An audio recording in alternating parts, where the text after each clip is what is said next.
तो HCF का मतलब जो वेरिएबल की लोएस्ट पावर हो, जो वेरिएबल की क्या हो, लोएस्ट पावर हो, वही उसका HCF होगा। दो नंबर है हमारे पास, एक A है और एक B है। A की वैल्यू है x की पावर 5 और y स्क्वायर, और B की वैल्यू है x क्यूब और y क्यूब। हमसे कह रहे हैं AB का HCF फाइंड करो और इस AB का LCM फाइंड करो। तो HCF का मतलब क्या होता है, हाईएस्ट कॉमन मल्टीपल, मतलब जो दोनों में कॉमन होगा वो उसका HCF होगा। ठीक, तो एक तरीका तो ये है कि हम क्या करें, इनके सबके फैक्टर करें, उसमें से कॉमन ढूंढने और सब कुछ छाटे देने, तो हमारे पास HCF निकलेगा। इतना समय है नहीं। ठीक, तो HCF का मतलब समझ लो, जब भी अगर इस टाइप का क्वेश्चन दिया हो और उसमें वेरिएबल्स हैं, तो HCF का मतलब जो वेरिएबल की लोएस्ट पावर हो, जो वेरिएबल की क्या हो, लोएस्ट पावर हो, वही उसका HCF होगा। ठीक, तो दोनों में x की लोएस्ट पावर कितनी है, 3।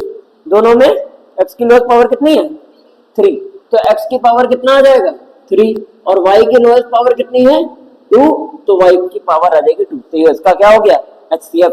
और अगर हमसे LCM पूछा जाए तो LCM के लिए क्या करेंगे, जो हाईएस्ट पावर होगी वही हमारा LCM हो जाएगा। तो x की दोनों में हाईएस्ट पावर कितनी है, 5, और y की हाईएस्ट पावर कितनी है, 3। तो ये हो जाएगा इसका LCM। बात आई, नोट करो। चल, अब हमारा अगला क्वेश्चन है, देखो हमसे कह रहे हैं the HCF of two number is 145, कि दो नंबर का HCF 145 है और उन्हीं दोनों नंबर का जो LCM है वो 2175 है। और हमसे क्या कह रहा है कि one of the number is 725, कि दोनों में से एक नंबर 725 है, then find the second number. तो हमें क्या फाइंड करना है, सेकंड नंबर फाइंड करना है। तो इसके लिए हमारे पास कॉन्सेप्ट क्या है, कॉन्सेप्ट है हमारे पास HCF into LCM is equal to product of two numbers, दोनों नंबर्स का मल्टीपल, है ना। तो HCF कितना है हमारे पास, 145, और LCM कितना है हमारे पास, 2175, और इक्वल टू में क्या आएगा, दोनों नंबर का प्रोडक्ट। तो एक नंबर गिवन है हमारे पास, दैट इज 725, और सेकंड नंबर को हम क्या मान लेंगे, x, और हमें इसी की वैल्यू फाइंड करनी है। तो ये जो 725 है वो इधर आके डिवाइड में आ जाएगा।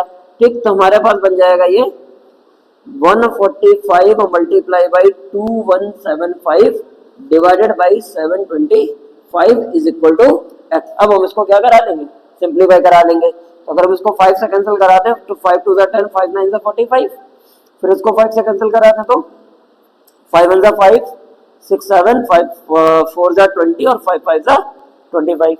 अब ये 145 आया।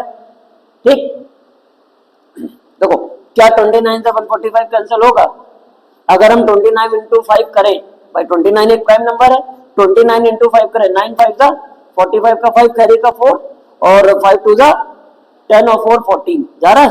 तो इसका मतलब 29 5 जा 125 होता है, और इस 5 से क्या कैंसिल हो जाएगा, ये, तो 5 4 जा 20, और 1 5 3 जा 15, और 5 5 जा 25। तो हमारे पास जो सेकंड नंबर आ जाएगा वो कितना आ जाएगा, 435।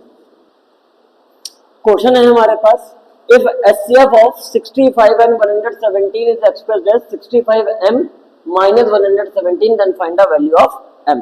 हमसे कह रहा है कि 65 और 117 के HCF को हम इस फॉर्म में लिख सकते हैं अगर, तो m की वैल्यू क्या होगी। ठीक है, तो इस क्वेश्चन में करेंगे क्या, करेंगे ये कि हम 65 और 117 का निकालेंगे HCF सबसे पहले। तो अगर हम 65 का फैक्टर कराएं तो 5 से कराएंगे 13 जा, और 13 ये, फिर 117 का कराएं तो ये जाएगा 3 से, 3 3 जा 9, और 3 9 जा 27, फिर 3 से जाएगा 13 एंड देन 13। तो दोनों में कॉमन फैक्टर क्या आ रहा है, 13। इसका मतलब इन दोनों नंबर का जो HCF होगा वो HCF कितना होगा, और हमसे कह रहा है ये HCF किस फॉर्म में लिखा जा सकता है, 65m। तो HCF की जगह पर क्या आ जाएगा, 65m minus 117 is equal to 13। ये हो गया। अब बस हमें इसको सॉल्व करके किसकी वैल्यू निकालनी है, m की वैल्यू। तो इधर बचेगा हमारे पास 65m, 13 ये, और माइनस का 117 जाके प्लस का 117 ऐड करा देंगे। तो 50 हो जाएगा, 7 + 3 10 कैरी 130 m, और 65 मल्टीप्लाई में तो करा के डिवाइड हो जाएगा, तो 65 2 × 130, तो m की वैल्यू क्या आ जाएगी